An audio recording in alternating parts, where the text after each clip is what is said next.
একটা normal smartphone দিয়ে যে প্রফেশনালভাবে ভিডিও এডিট করা যায়, এটা কিন্তু অনেকেই জানে না। তো আজকে CapCut ইউজ করে আমি কিভাবে ভিডিও এডিট করি, সেটা আপনাদেরকে শেখাবো। আপনি যদি একজন ভালো কনটেন্ট ক্রিয়েটর হতে চান, তাহলে আপনাকে ভিডিও শুট করার পাশাপাশি ভিডিওটিকে সুন্দরভাবে এডিট করাও শিখতে হবে। আর যখন এই ভিডিও এডিটিং এর প্রশ্ন উঠে আসে, তখন কিন্তু অনেকেই ভয় পেয়ে যায় যে আদৌ কি আমি ভিডিও এডিট করতে পারবো? এটা অনেক কঠিন একটা বিষয়। এখানে কিন্তু কোনো ভয় পাওয়ার কিছুই নেই। আপনারা চাইলে কিন্তু খুব সহজেই ভিডিও এডিট করতে পারবেন। আর ভিডিও এডিট করার জন্য কিন্তু সবার ১ম এ আপনাকে একটা অ্যাপ্লিকেশন চয়েস করে নিতে হবে। CapCut যে অ্যাপ্লিকেশনটি রয়েছে, এটা কিন্তু খুব জনপ্রিয় একটি অ্যাপ্লিকেশন। এই অ্যাপ্লিকেশনে যদি আপনি ভিডিও এডিটিং শিখে যান, তাহলে সেক্ষেত্রে কিন্তু আপনি খুব ভালো মানের ভিডিও এডিটিং করতে পারবেন। তো চলো বন্ধুরা, বেশি কথা না বাড়িয়ে ভিডিওটি শুরু করা যাক। প্রথমে CapCutটি ওপেন করে আপনার গ্যালারি থেকে ভিডিওটি সিলেক্ট করে নেবেন। ভিডিওটিতে টেক্সট অ্যাড করার জন্য ওভারলেতে ক্লিক করে গ্যালারি থেকে একটি ব্যাকগ্রাউন্ড সিলেক্ট করে নেবেন। ব্যাকগ্রাউন্ডটিকে একটু টেনে জুম করে নেবেন।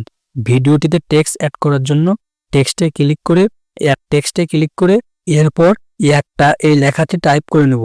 এরপর একটা ফন্ট সিলেক্ট করে দেব। এরপর এখানে স্টাইল আছে, ইফেক্ট আছে, এরপর দেখেন এর পাশে অ্যানিমেশন আছে। এখান থেকে আপনি আপনার পছন্দ মতো একটি অ্যানিমেশন সিলেক্ট করে এটাকে টিক মার্ক দিয়ে দিবেন। এরপরে ভিডিওটি প্লে করে দেখবেন কতটুকু একটা লাগে।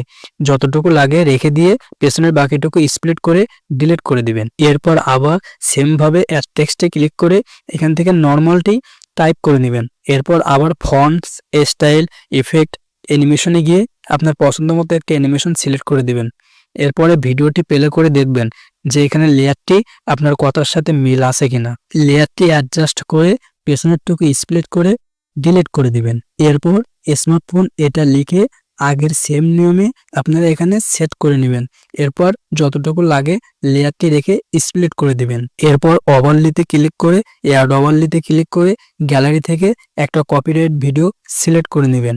এরপর ভিডিওটিতে ক্লিক করে নিচে ভলিউমে ক্লিক করে ভিডিওটির সাউন্ড একবারে 0 করে দিবেন।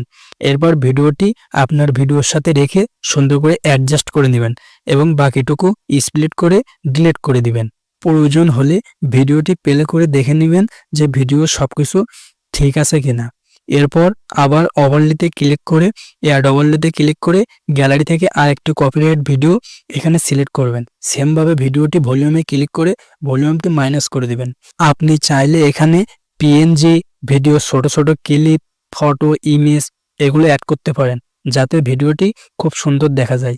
আমি এখানে আপনাদের দেখানোর জন্য ভিডিওটিতে খুব বেশি কিছু অ্যাড করি নাই।